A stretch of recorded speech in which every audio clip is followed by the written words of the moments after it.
Hello, I'm Margot Politis. Welcome to Study English, IELTS preparation. Today we're going to talk about businesses and different ways to discuss economic information. We're going to listen to an interview with the head of a large clothing company. Then we're going to look at how he describes the success of his company. Here's Derek O'Neill. Well, we've said before that we've had consistent growth over the last 4 to 5 years. We've delivered EPS growth in excess of 20% over the last 3 years.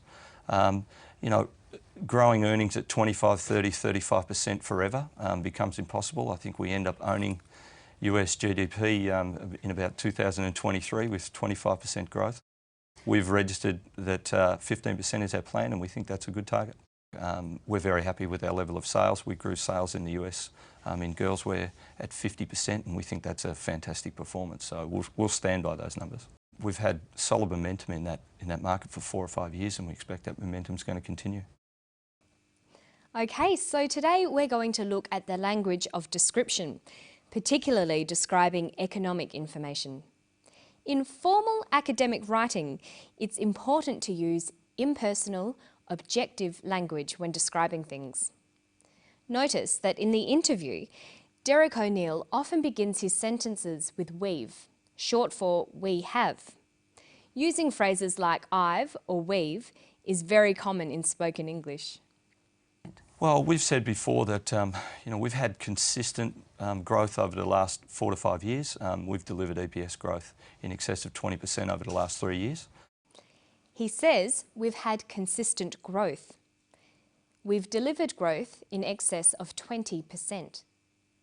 We've had solid momentum in that market. How would you turn these sentences into more formal descriptions? Take the first sentence. We've had consistent growth. Generally, the first person forms of I and we are not used in more formal writing or when describing economic data. We'd use an objective form. There is, there are, there has been, or there will be. So we've had consistent growth becomes there has been consistent growth. Look at this one. We've delivered growth of 20%. That becomes there has been growth of 20%. Now listen to him again. We've had solid momentum in that market for 4 or 5 years, and we expect that momentum is going to continue. He said, we've had solid momentum. We expect that momentum is going to continue. We've had, we expect. How could you write that information in a formal way? We've had solid momentum. There has been solid momentum. We expect that momentum is going to continue. It is expected that momentum is going to continue. So looking for the use of the first person is a good way to tell whether someone is discussing information in a formal or informal way.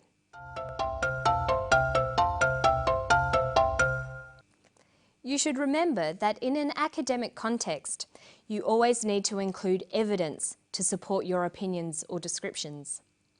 You should try to always include data to explain and support what you're saying. Data is information, especially facts and figures, numbers, percentages, and dates. In formal language, you need to include data to support your arguments. Listen to the data Derek uses. We've delivered EPS growth in excess of 20% over the last 3 years. Growing earnings at 25, 30, 35% forever becomes impossible. I think we end up owning US GDP in about 2023 with 25% growth. We've registered that 15% is our plan, and we think that's a good target. He mentions a variety of facts and numbers, but he also describes how the data has changed.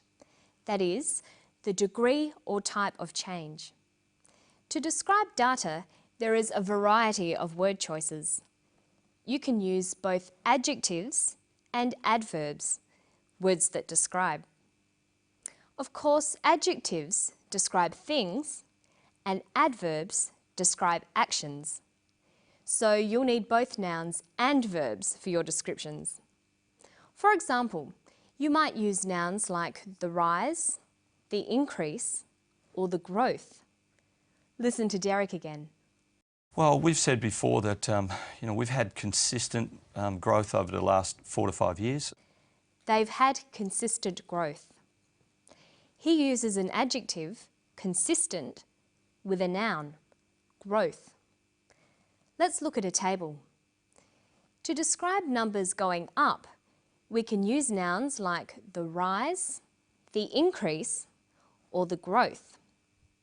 And to describe numbers going down, we can use the drop or the decrease.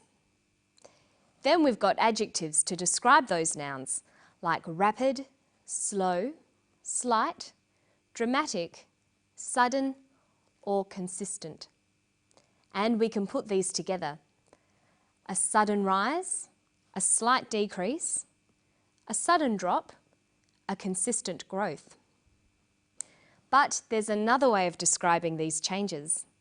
We can use verbs and adverbs. Many nouns like the rise, the increase, the growth can be used as verbs. To rise, to increase, to grow, to drop, to decrease. And many adjectives can become adverbs. Rapidly, slowly, slightly, dramatically, suddenly, consistently. By using these new words, we can describe data by using verbs and adverbs. We can say to rise suddenly, to decrease slightly, to drop suddenly, to grow consistently. So look how these phrases change. A sudden rise becomes to rise suddenly. A slight decrease, to decrease slightly. A sudden drop, to drop suddenly. And look at how sentences can be changed to fit these different phrases.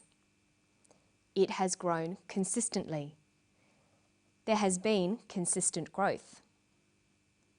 It's important to always use a variety in your written work.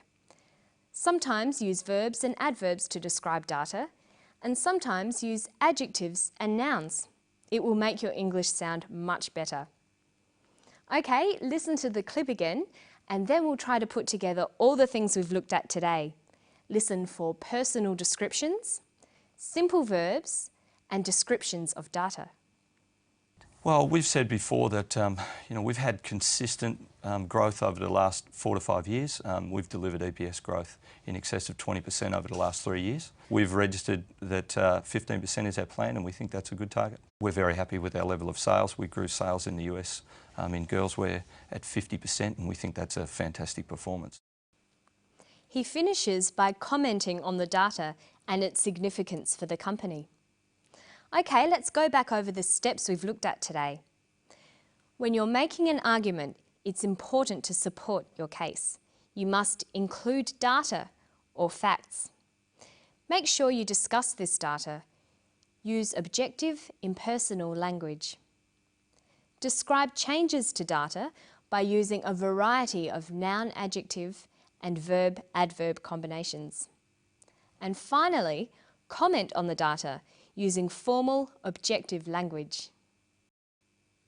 And that's all for Study English today. Don't forget to keep reading, writing, speaking and listening to English as much as you can. And why not try to rewrite some conversational English into more formal academic styles? I'll see you next time for more IELTS preparation. Bye!